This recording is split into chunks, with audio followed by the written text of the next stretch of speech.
Morning વિદ્યાર્થી મિત્રો,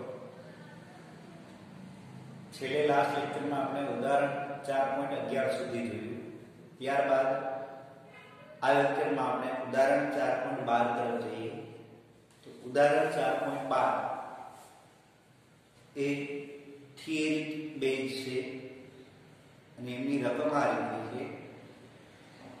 એ વિદ્યુત પ્રવાહ ધારિત એક વર્તુળાકાર ગૂંચળું લીસા સમક્ષિતિજ સમતલ પર રહેલું છે. એવું કોઈ નિયમિત ચુંબકીય ક્ષેત્ર ઉત્પન્ન કરી શકાય કે જેથી ગૂંચળું જાતે શિરોલંબ અક્ષને અનુલક્ષીને ભ્રમણ કરવા લાગે. એટલે કે આપણને એમ કહે છે કે એક વાહક લૂપ આવી રીતે સમક્ષિતિજ સમતલમાં પડેલી છે. પ્રવાહધારી વાહક લૂપ સમક્ષિતિજ સમતલમાં પડેલી છે. હવે આપણે ચુંબકીય ક્ષેત્ર લાગુ પાડીએ તો એ પોતાની અક્ષને અનુલક્ષીને ભ્રમણ કરવા લાગે. તો પહેલું તો એક ધારો કે આ વિદ્યુત પ્રવાહ ધારિત લૂપ હોય તો એ લૂપમાં ઉત્પન્ન થતો ટોર્ક I A સદિશ ક્રોસ B, I A સદિશ ક્રોસ B, A અને B થી બનતા સમતલને લંબરૂપે ટોર્ક ઉત્પન્ન થાય. તો પેલું તો એક ધારો કે ઉર્ધ્વ અક્ષને અનુલક્ષીને ભ્રમણ કરે ત્યારે એનો મતલબ એવો થયો કે ભ્રમણને અનુલક્ષીને ચાર ગતિને અનુલક્ષીને ટોર્કની ગતિ પણ ઉપર મળશે. ટોર્ક ઉપર હોવો જોઈએ. ફરીવાર ગૂંચળું ચાલગતિ કરે ત્યારે ટોર્ક અક્ષને સમાંતર મળે, કા ઉપરની દિશામાં કા નીચેની દિશામાં, તો જ ગૂંચળું ભ્રમણ કરે. બીજું, આ ગૂંચળાનો પૃષ્ઠ સદિશ પણ ઉપર તરફ છે. તો એનો મતલબ એવો છે કે બેની એક જ દિશા છે. ખરેખર ત્રણેય પરસ્પર લંબ હોવા જોઈએ. તો અને તો જ એ ટોર્ક ઉપર તરફ મળે અને બી કોઈ પણ એક દિશામાં હોય જે પૃષ્ઠને લંબરૂપે હોય. એટલે અહીંયા એવું નક્કી થાય કે આપેલ સ્થિતિમાં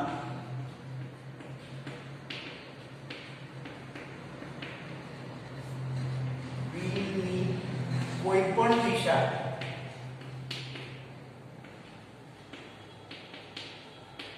માટે ગૂંચળામાં ટોર્ક મળશે નહીં.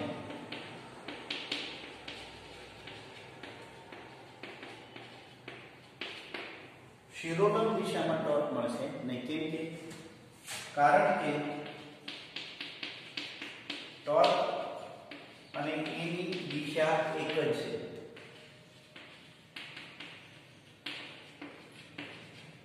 એક જ મળે એટલે નો. બી, વિદ્યુત પ્રવાહ ધારિત એક વર્તુળાકાર ગૂંચળું બાહ્ય નિયમિત ચુંબકીય ક્ષેત્રમાં રહેલું છે. જો ગૂંચળું મુક્ત પરિભ્રમણ કરી શકે એવું હોય તો સ્થિર સ્થાયી સંતુલનમાં તે કઈ દિશામાં ગોઠવાયેલું હશે? દર્શાવો કે આ ગોઠવણીમાં કુલ ક્ષેત્ર એટલે બાહ્ય ક્ષેત્ર અને ગૂંચળા વડે ઉત્પન્ન થતું ક્ષેત્રનું મહત્તમ લક્ષ્ય છે. અહીંયા વિદ્યાર્થી મિત્રો આપણને ખ્યાલ છે કે કોઈ પણ ગૂંચળું શિરોલંબ દિશામાં મુક્ત પરિભ્રમણ કરતું હોય તો એનો મતલબ એવો છે કે આ એક ગજ્યો ચુંબક બની જાય.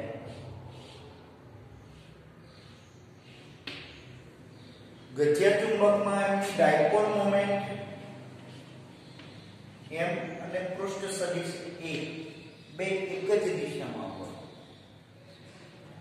જ્યારે જો આ કોઈ પણ દિશામાં હોય અને ચુંબકીય ક્ષેત્ર b આ બંને એક જ દિશામાં થાય ત્યારે મહત્તમ ફ્લક્સ સંકળાય. કેમ કે મહત્તમ ફ્લક્સ બરાબર ab cos θ. જ્યાં θ = a અને b વચ્ચે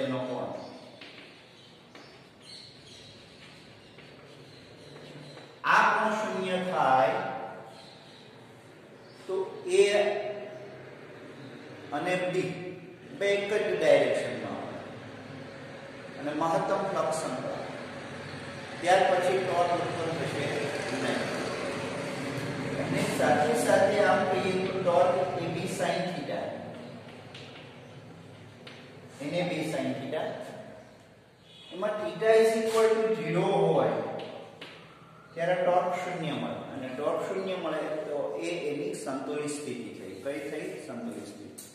તો ફરીવાર કે આમાં એમ આવશે કે જ્યારે લૂપનું પૃષ્ઠ સદિશ બાહ્ય ચુંબકીય ક્ષેત્રમાં હશે ત્યારે એમની સાથે એ અને બી વચ્ચેનો કોણ થીટા શૂન્ય થશે, એટલે ટોર્ક શૂન્ય થશે, એટલે સંતુલિત સ્થિતિમાં હશે. અને એ શૂન્ય થશે એટલે એમની સાથે સંકળાયેલું ફ્લક્સ પણ કેવું હશે? મહત્તમ હશે.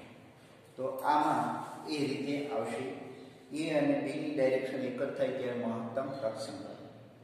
તો આ હતું બી.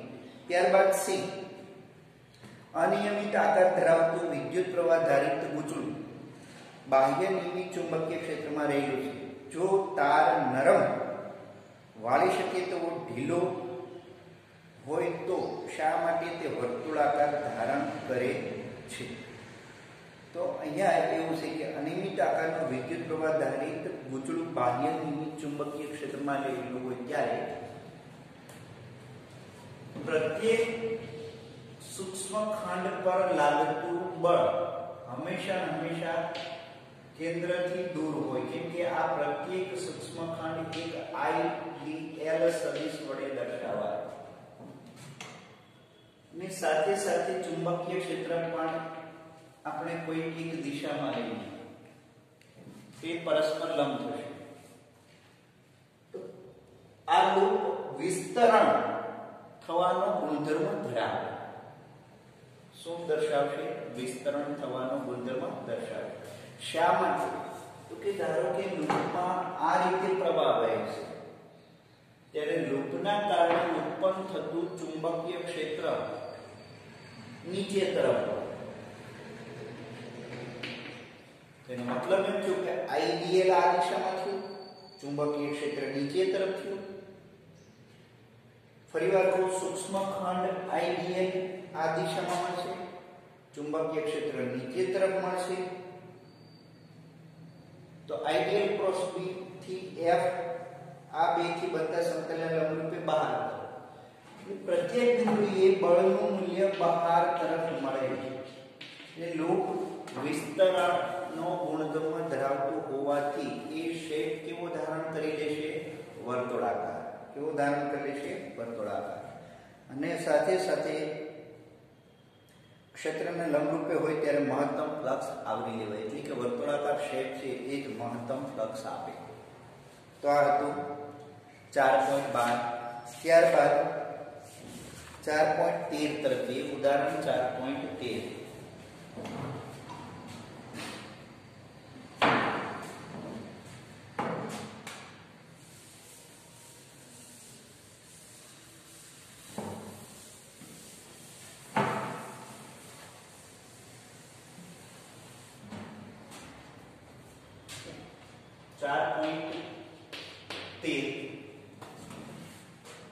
આપેલ પરિપથમાં વિદ્યુત પ્રવાહ માપવાનો છે. જો દર્શાવેલ એ મીટર માં એ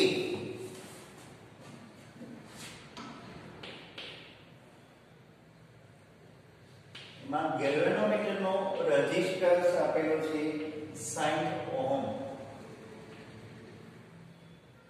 અને બી એમાં દર્શાવેલું ગેલ્વેનોમીટર હોય તો પરંતુ શન્ટ અવરોધ RS 0.02 ઓહમ આટલો લઘુત્તમ અવરોધ જોડી અને એમીટરમાં રૂપાંતર કરેલું છે. સી શૂન્ય અવરોધ વાળો આદર્શ એમીટર હોય તો વિદ્યુત પ્રવાહનું મૂલ્ય કેટલું મળશે? એટલે કે પ્રવાહનું મૂલ્ય કેટલું મળશે? અહીંયા આપણને આપેલ પરિપથ આકૃતિ 4.27 માં વિદ્યુત પ્રવાહનું માપન કરે છે. એટલે 4.27 આકૃતિ 4.27 આ રીતે આપેલું છે. રકમમાં આપણને આકૃતિ આ રીતે આપેલી છે.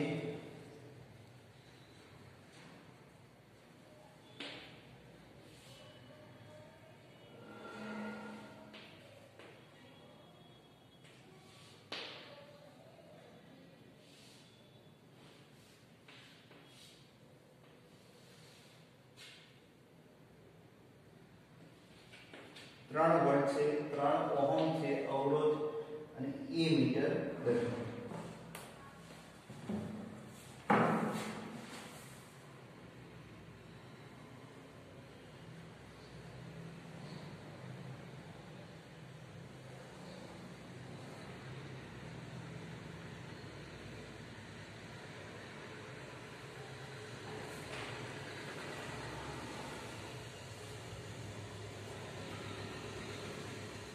અહીંયા આપણને પેલું એક પરિપથનો કુલ અવરોધ શોધવાનું કીધું છે. તો પેલું પરિપથનો કુલ અવરોધ અહીંયા 3 ઓહમ અને એ મીટરમાં જો આપણે ગેલોનોમીટર લઈએ, પેલા શન્ટ અવરોધ જોડેલો ન હોય ત્યારે એ મીટરનો અવરોધ, તો કુલ અવરોધ પરિપથનો R = 60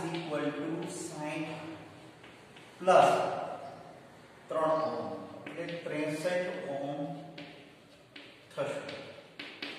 કેટલું થશે? 63 ઓહમ. ત્યારે આપણને જે કે પ્રવાહનું મૂલ્ય મળશે I બરાબર V/R આપણને મળશે 3 વોલ્ટ બાય 63. આટલા એમ્પિયરનો પ્રવાહ મળશે. રિયલમાં આ અવરોધમાં વહેતો પ્રવાહ આટલા એમ્પિયરનો હોય. હવે આપણે એમ કહીએ કે RS આટલો જોડીએ છીએ, 0.02 ઓહમનો અવરોધ એની શ્રેણીમાં જોડીએ અને એ મીટરમાં રૂપાંતર કરીએ. અહીંયા G મીટર હોય તો આવી રીતે એ મીટરમાં રૂપાંતર કરીએ 0.02. તો હવે પરિપથનો કુલ અવરોધ કેટલો થશે? તો કે B. જ્યારે RS જોડતા પરિપથનો કુલ અવરોધ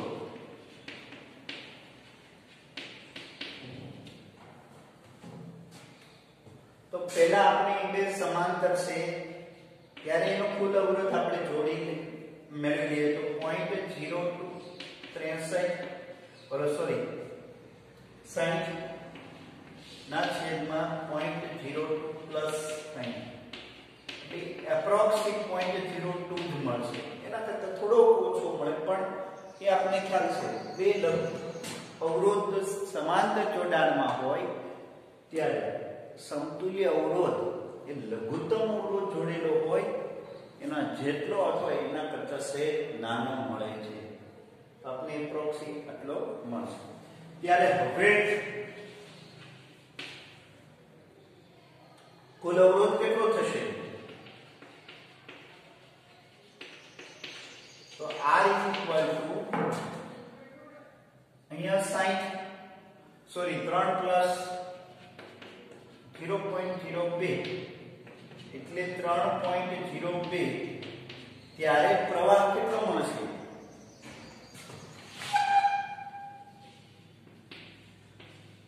I = V/R V3 3.02 એટલે એ સમથિંગ 1 એમ્પિયર જેટલો મળશે. 0.99 એમ્પિયર જેવો મળશે. 0.99 એમ્પિયર. ક્લિયર? હવે એ બે ન હોય ત્યારે જો આ શૂન્ય અવરોધ હોય એટલે કે ટૂંકમાં જોડેલો ના હોય ત્યારે જ્યારે ગેલોનોમીટર જોડેલ ના હોય ત્યારે પ્રવાહનું મૂલ્ય આપણે 3/3 3/3 એટલે 1 એમ્પિયર. તો અહીંયા આપણને આ ઉદાહરણ પરથી એવું જાણવા મળે વિદ્યાર્થીઓ કે જ્યારે આ માપન માટે આપણે જોડેલ નોંધ ત્યારે 3 ઓહમમાંથી વહેતો પ્રવાહ 1 એમ્પિયરનો હતો. હવે શન્ટ અવરોધ જોડીએ નહીં અને જી મીટર ડાયરેક્ટ જોડી દઈએ તો ત્યારે વહેતો પ્રવાહનું મૂલ્ય બદલાઈ જાય. 3/63 એટલે ઘણું બધું નાનું થઈ જાય. તો જે રિયલમાં પ્રવાહ વહેતો તો એ પ્રવાહ માપતું નહોતું શ્રેણીમાં ગેલોનોમીટર જોડીએ ત્યારે. પછી એક ગેલોનોમીટર સાથે શન્ટ અવરોધ જોડી દઈએ તો હવે એ મીટર બની જશે. તો ત્યારે આપણને આમાંથી વહેતા પ્રવાહનું મૂલ્ય કેટલું થયું? 0.99 એટલે એપ્રોક્સી 1. તો એનો મતલબ એવો થયો કે શન્ટ અવરોધ જોડતા હવે જી મીટરનો આંતરિક અવરોધ ઘટી ગયો અને પ્રવાહ જે કંઈ રિયલમાં વહે એ જ વહે છે. એટલે એમાં કોઈ જાજો ફેર પડતો નથી.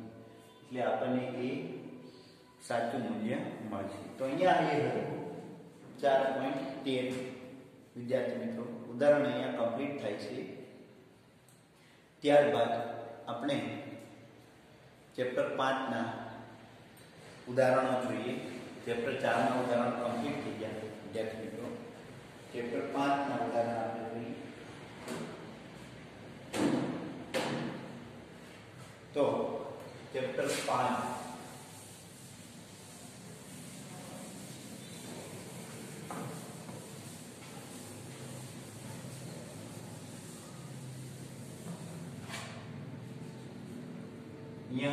ચેપ્ટર 5 ના ઉદાહરણ આપણે જોઈએ તો વિદ્યાર્થી મિત્રો ચેપ્ટર 5 માં આપણને હાલ આ વર્ષ દરમિયાન ઉદાહરણમાં 5.1 થી 5.5 સુધી એ આ અભ્યાસક્રમમાં નથી એટલે કે 30% સિલેબસમાં એ બાદ થાય છે. 5.6 થી 5.10 સુધી છે. ફરી 5.11 નથી. એટલે વિદ્યાર્થી મિત્રો 5.5 થી 5.1 થી 5.5 સુધી નથી. 5.6 જે પેજ નંબર 182 ઉપર છે. 5.6 વિદ્યાર્થી મિત્રો 5.6 માં આકૃતિઓ જે છે ખાસ એટલે એ આકૃતિઓને ધ્યાનમાં રાખી અને ઉદાહરણ છે. પણ જાજી બધી આકૃતિ હોવાથી એ પણ પૂછવાની સંભાવના ખૂબ જ ઓછી છે. આપણે અહીંયા સમજાવી દઈશું પણ છતાંય તમારે ટેન્શન લેવાની જરૂર રહેતી નથી. તો તમારે યોગ્ય 5.7 થી 5.7, 5.8, 5.9 અને 5.10 સુધી કરવાનું રહેશે વિદ્યાર્થી મિત્રો. 5.11 એ અભ્યાસક્રમમાં નથી. તો અહીંયા આપણને ચેપ્ટર 5 માં કુલ માત્ર ને માત્ર 5.6, 7, 8, 9 અને 10 કુલ 5 ઉદાહરણ છે જે આપણે જોતા જઈએ. ઉદાહરણ 5.6 આકૃતિ 5.7 માં દર્શાવેલ ચુંબકીય ક્ષેત્ર રેખાઓ ની અમુક આકૃતિઓ ખોટી છે. તેમાં શું ખોટું છે તે દર્શાવો. આમાંથી કેટલીક સાચી સ્થિત વિદ્યુત ક્ષેત્ર રેખાઓ પણ દર્શાવે છે. તે કઈ છે તે દર્શાવો. વિદ્યાર્થી મિત્રો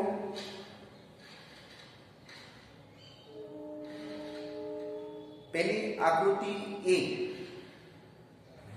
એમાં આપણને શું દર્શાવેલું છે તો કે ક્ષેત્ર રેખાઓ દર્શાવેલી છે. ગતિમાન વીજભાર ની ક્ષેત્ર રેખાઓ તો એ ખોટું છે કારણ કે દર્શાવ્યા મુજબ ચુંબકીય ક્ષેત્ર રેખાઓ ક્યારેય બિંદુવત ઉદ્ગમમાંથી નીકળતી નથી. એનો મતલબ એવો છે કે આકૃતિ એમાં જે કંઈ ક્ષેત્ર રેખાઓ દર્શાવે છે એ ચુંબકીય ક્ષેત્ર રેખાઓ નથી. શા માટે તો કે બિંદુવત ઉદ્ગમ ચુંબકીય ક્ષેત્ર રેખાઓ ક્યારે એટલે ક્યારેય બિંદુવત ઉદ્ગમ નથી. अथवा बीजा अर्थमां कहीए तो कही शकाय के चुंबकीय क्षेत्र रेखाओ हमेशा बंध मार्गे गति करे, એટલે કે બહાર નીકળે અને ફરી પાછી એ જ ઉદ્ગમમાં પ્રવેશે, એટલે એમાં ચુંબકીય ક્ષેત્ર રેખાઓની આકૃતિ નથી. ત્યારબાદ આકૃતિ બી એ પણ ખોટી છે. ક્યારેય ચુંબકીય ક્ષેત્ર રેખાઓ એકબીજાને છેદે નહીં, એટલે આકૃતિ બી એ પણ ખોટી જ છે.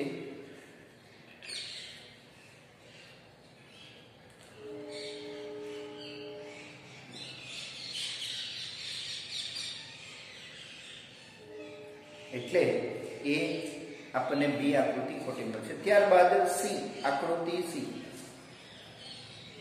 હવે એમાં ચુંબકીય ક્ષેત્ર રેખાઓ આપણને રેખીય મળશે, વર્તુળાકાર મળે છે. તો એ ચુંબકીય ક્ષેત્ર રેખાઓ માટે સાચી છે, કેમ કે આપણને ખ્યાલ છે ટોરોઇડ છે, ટોરોઇડનું ચુંબકીય ક્ષેત્ર અંદર નિયમિત ચુંબકીય ક્ષેત્ર અને વર્તુળાકાર મળે છે, એટલે સાચી છે. ત્યારબાદ ડી એ પણ ચુંબકીય ક્ષેત્ર રેખાઓ માટે સાચી છે, કેમ કે સોલેનોઇડની ચુંબકીય ક્ષેત્ર રેખાઓ છે. ત્યારબાદ ઈ ચુંબકીય ક્ષેત્ર રેખાઓ પણ આપણને સાચી જ મળશે. ડી માં શું કહે છે? ખોટું. સોલેનોઇડ વડે ઉદ્ભવતી ચુંબકીય ક્ષેત્ર, હા સોરી, કેમ કે ટૂંકા સોલેનોઇડ વડે ઉદ્ભવતી ચુંબકીય ક્ષેત્ર રેખાઓ સુરેખ ન હોય, નજીકના વિસ્તારમાં આવી રીતે હોય. ડી માં વિદ્યાર્થી મિત્રો ચુંબકીય ક્ષેત્ર રેખાઓ આવી રીતે મળે. દૂરના વિસ્તારમાં એ આવી રીતે બંધગાળો આપે, નજીકના વિસ્તારમાં બંધગાળો આપે નહીં, એટલે ડી આકૃતિ ખોટી છે, ઈ આકૃતિ સાચી છે. અને એફ માં આપણને વિદ્યુત ક્ષેત્ર રેખાઓ આપે છે, જે એફ માટે યોગ્ય છે. એક પ્લેટમાંથી ક્ષેત્ર રેખાઓ બહાર આવશે, બીજી પ્લેટમાં પ્રવેશે છે, એટલે એ વિદ્યુત ક્ષેત્ર રેખાઓ માટે એફ આકૃતિ સાચી છે. ત્યારબાદ જી, એન અને એસ એ પણ આપણને એ ખોટું. આ ક્ષેત્ર રેખાઓ ચુંબકીય ક્ષેત્ર રેખાઓ દર્શાવતી નથી, એ તો આપણે કીધું, પણ એ વિદ્યુત ક્ષેત્ર રેખા માટે સાચી છે. જી, બે ધ્રુવો વચ્ચે ચુંબકીય ક્ષેત્ર રેખા અત્યંત બિંદુઓ એકદમ સીધી ન હોઈ શકે, રેખાઓ થોડીક તે વળેલી હોવી જોઈએ, નહીતર એમ્પિયરના નિયમનો ભંગ થાય છે.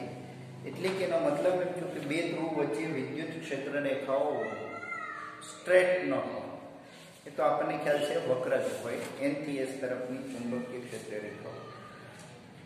ત્યારબાદ 5.7 તરફ જઈએ વિદ્યાર્થી મિત્રો.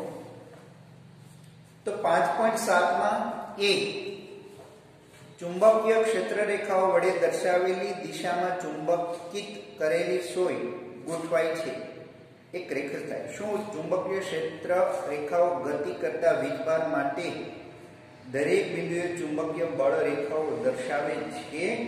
તો કે હા, ચુંબકીય ક્ષેત્ર રેખાઓ એક પ્રકારની બળ એક જ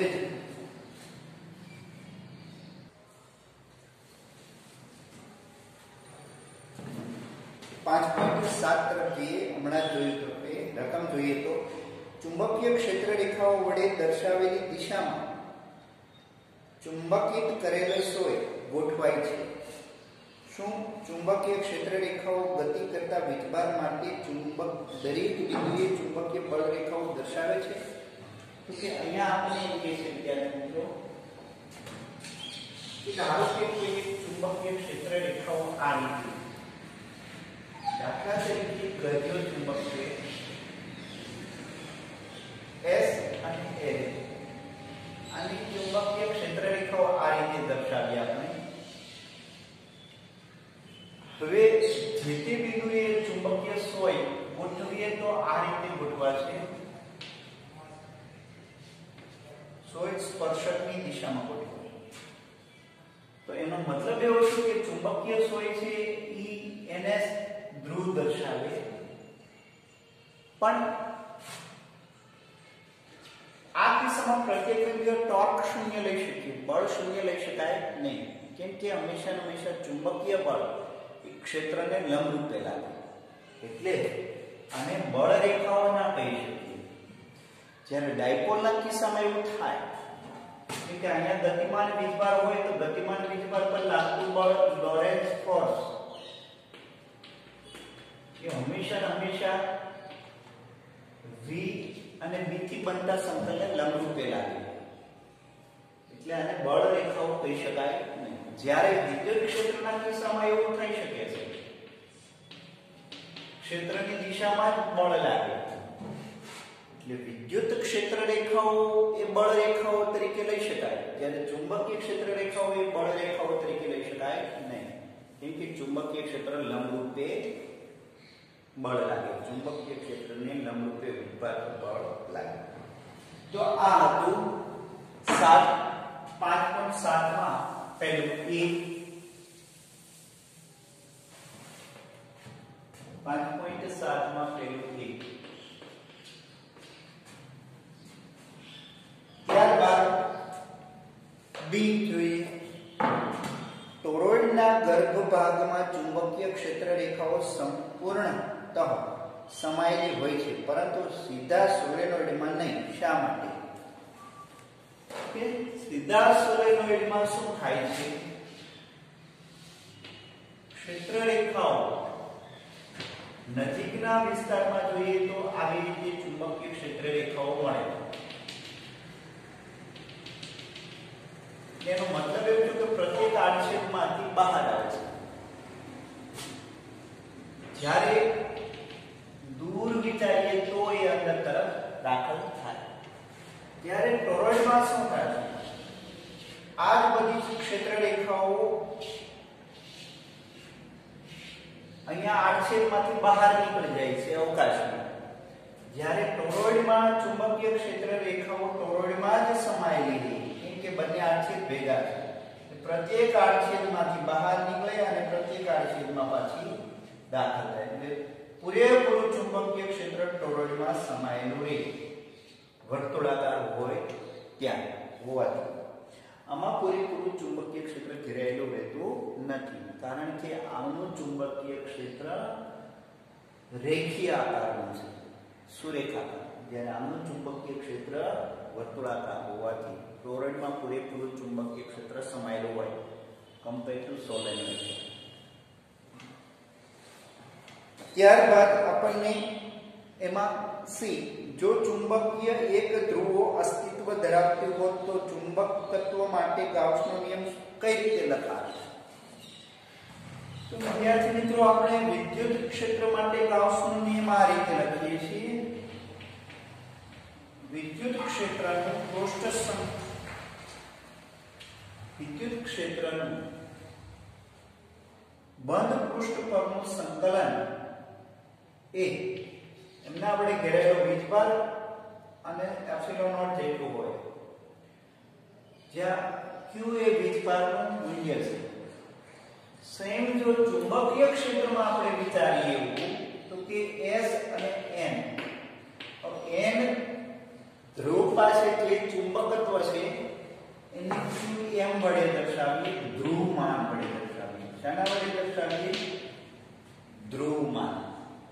તો વીજભાર જેવી જ રાશિ ચુંબકીય ક્ષેત્રમાં લઈએ ધ્રુવમાન. તો આ જ રીતે જો ગાઉસનું લખીએ તો બંધ પૃષ્ઠ પરનું ચુંબકીય ક્ષેત્રનું પૃષ્ઠ સંકલન, અહીંયા એપ્સિલોન નોટ છે તો મ્યુ નોટ ગુણાકારમાં આવે, E1 માટે અલગ રાશિ છે qm. તો કે એનો મતલબ કે બંધ પૃષ્ઠ વડે ઘેરાયેલું મોનોપોલ ચુંબકીય ક્ષેત્રનું ધ્રુવમાન ઇન્ટુ મ્યુ નોટ જેટલું હોય. તો ચુંબકીય ક્ષેત્રમાં આ રીતે ગાઉસનો નિયમ લખી શકાય, પણ ક્યારે? જ્યારે ચુંબકીય ક્ષેત્રમાં ઉત્પન્ન કરતું ચુંબકીય ધ્રુવ મોનોપોલ હોય ત્યારે. પણ એ શક્ય છે નહીં, કેમ કે ચુંબકીય ડાયપોલ જ હોય, ચુંબકત્વ હંમેશા ડાયપોલ થ્રુ જ મળે, મોનોપોલ શક્ય છે નહીં. ત્યારબાદ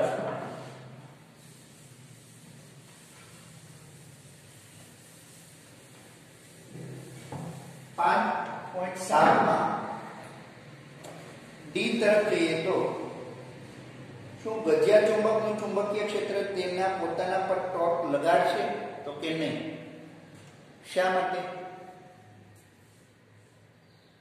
તો કે ચુંબકીય ક્ષેત્ર અને પૃષ્ઠની દિશા એક જ થાય એટલે ગજ્યો ચુંબકીય પોતે પોતાના પર ટોર્ક લગાડી શકે નહીં.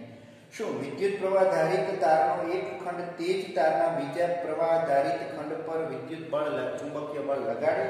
તો કે હા, વિદ્યુત પ્રવાહ ધારિત ચુંબકીય તારનો એક ખંડ તે જ તારના બીજા પ્રવાહ ધારિત ખંડ પર બળ લગાડે. શા માટે? તો કે પ્રવાહ ધારિત સૂક્ષ્મ પ્રવાહ ખંડ વડે ઉત્પન્ન ચુંબકીય ક્ષેત્ર એ જ ચુંબકીય ક્ષેત્રમાં બીજો સૂક્ષ્મ પ્રવાહ ખંડ મૂકીએ એટલે બળ લગાડે. જે થિયરી એના જેવી થઈ કે બે સમાંતર વિદ્યુત પ્રવાહ ધારિત તાર વાય અંતરે ગોઠવાયેલા હોય ત્યારે પારસ્પરિક બળ લગાડે એવી રીતે બળ આમાં લાગે સૂક્ષ્મ પ્રવાહ ખંડમાં પણ. ગતિમાન વીજભારના કારણે ચુંબકીય ક્ષેત્ર ઉદ્ભવે છે. કોઈ તંત્રનો ચોખ્ખો વીજભાર શૂન્ય હોય તો પણ ચુંબકીય ચાકમાત્રા મળે. તો કે હા, ગતિમાન વીજભારના કારણે ચુંબકીય ક્ષેત્ર ઉત્પન્ન થાય છે, પણ એ પણ ચોક્કસ છે કે કોઈ તંત્રનો ચોખ્ખો વીજભાર શૂન્ય હોય તો પણ તે ચુંબકીય ચાકમાત્રા ધરાવતો હોય તો એ યોગ્ય છે. કારણ કે આપણે કોઈ પણ દ્રવ્ય લઈએ તો એ કોઈ પણ દ્રવ્યમાં મુક્ત ઇલેક્ટ્રોન હોય.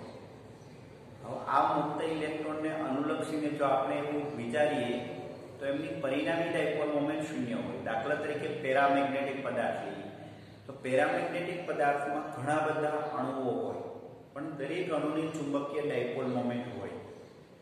એ બધી જ ચુંબકીય ડાયપોલ મોમેન્ટ અસ્તવ્યસ્ત દિશામાં હોય, એટલે પરિણામી ચુંબકીય ક્ષેત્ર શૂન્ય હોય. ખાસ કરીને નરમ લોખંડનો સળિયો લઈએ તેમાં પરિણામી ચુંબકીય ડાયપોલ મોમેન્ટ આપણે જો લઈએ તો શૂન્ય હોય, પણ પ્રત્યેક વીજભારની ડાયપોલ મોમેન્ટ શૂન્ય હોતી નથી. તો આમ જો ગણીએ તો હવે આ લોખંડના સળિયાને બાહ્ય ચુંબકીય ક્ષેત્ર લાગુ પાડીએ તો બધા જ અણુની ડાયપોલ મોમેન્ટ એક જ દિશામાં ગોઠવાઈ જાય તો ત્યાં પરિણામી ચુંબકીય ડાયપોલ મોમેન્ટ મળે. અને સાથે સાથે લોખંડનો સળિયો વીજભારની દ્રષ્ટિએ તટસ્થ છે. શા માટે? તો કે એમાં જેટલા ધન વીજભાર છે એટલા જ ઋણ વીજભાર છે. એટલે એમ કહી શકાય કોઈ પણ પદાર્થ વીજભારની દ્રષ્ટિએ તટસ્થ હોય ત્યારે એમની પરિણામી ચુંબકીય ડાયપોલ મોમેન્ટ શૂન્ય હોઈ શકે નહીં, ન પણ હોય. તો એ હતું ડી, ઈ. ત્યારબાદ 5.8 તરફ જઈએ વિદ્યાર્થી મિત્રો. જે અગત્યનું ઉદાહરણ છે 5.8.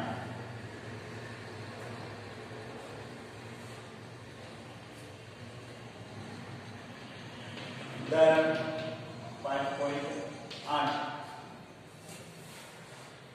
પૃથ્વીનું ચુંબકીય ક્ષેત્ર વિષુવવૃત્ત પાસે લગભગ 0.4 ગોસ. ચુંબકીય ક્ષેત્રનો એકમ છે ગોસ. ને ટેસ્લામાં કન્વર્ટ કરવો હોય તો 0.4 ગુણ્યા 10⁻⁴ ટેસ્લા. તો પૃથ્વીની દ્વિધ્રુવીય ચાપ માત્રા શોધો. દ્વિધ્રુવીય ચાપ માત્રા શોધો એટલે કે ચુંબકીય ડાયપોલ મોમેન્ટ શોધો. અહીંયા વિદ્યાર્થી મિત્રો આપણે એમ કહી શકીએ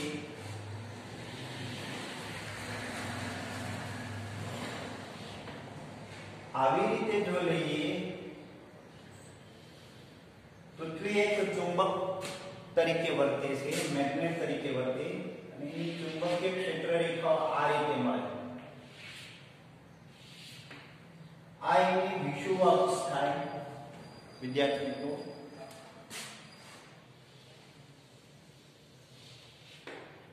અહીંયા એક પૃથ્વીની ત્રિજ્યા છે, કેન્દ્રથી ત્રિજ્યા. અહીંયા ચુંબકીય ક્ષેત્ર આપણને આપેલું છે, આટલું મળે છે. આ રીતે ચુંબકીય ક્ષેત્ર આપણને આપેલું છે.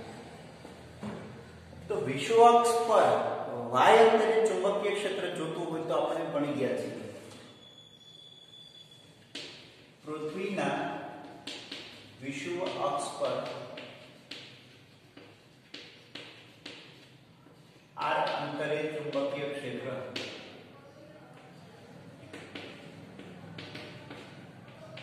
B is equal to mu naught upon 4 pi વિષુવ માટે m છે, મુખ્ય અક્ષ માટે 2m થાય. કેટલું થશે? 2m upon r cube. માં m આપણે મેળવી લઈએ.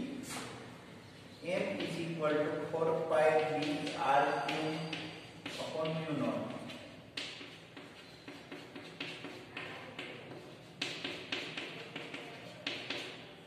r cube એટલે પૃથ્વીની ત્રિજ્યા 6400 કિલોમીટર. એને મીટરમાં કન્વર્ટ કરીએ તો આનો ઘન અને છેદમાં 4 pi 10 to the power -7. તો આ મળશે તે પૃથ્વીની ચુંબકીય ડાયપોલ મોમેન્ટ.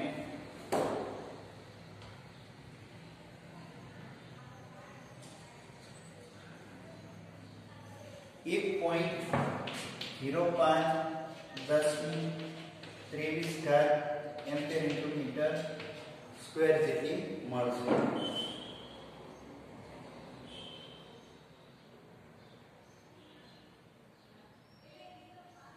જે ભૂચુંબકીય ક્ષેત્ર માટે 8 × 10⁻22 જેટલી ચુંબકીય ચાર્જ માત્રામાં છે, તેમને એપ્રોક્સિમેટલી તો થઈ જશે.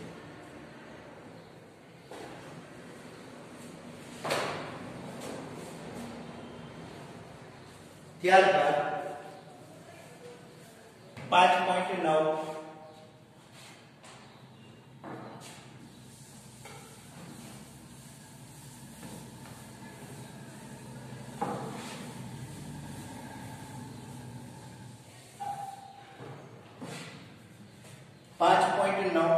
કોઈ સ્થાનના ચુંબકીય ધ્રુવ સમતલમાં પૃથ્વીના ચુંબકીય ક્ષેત્રનો સંક્ષિપ્ત ઘટક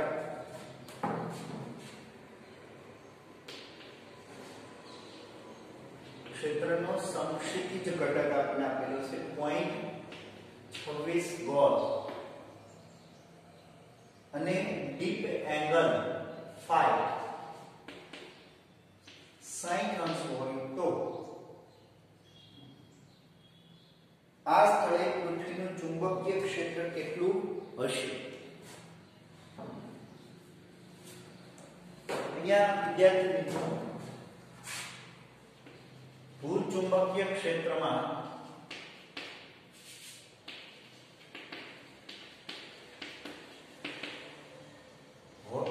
સંક્ષિપ્ત ચુંબકીય ક્ષેત્ર B cos phi વડે આપી શકીએ આપણે. તો B એ તે સ્થળે ચુંબકીય ક્ષેત્ર BH upon cos phi. તો BH આપણને ખ્યાલ છે 0.26 cos sin એટલે 1/2 એટલે 1/2 એટલે 2 વડે ગુણાય એટલે 26 × 52 એટલે 5.52 જેટલું થશે.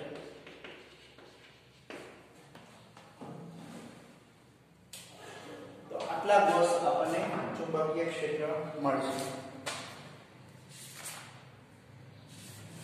ત્યારબાદ 5.10 વિદ્યાર્થી મિત્રો 5.10 તરફ જઈએ.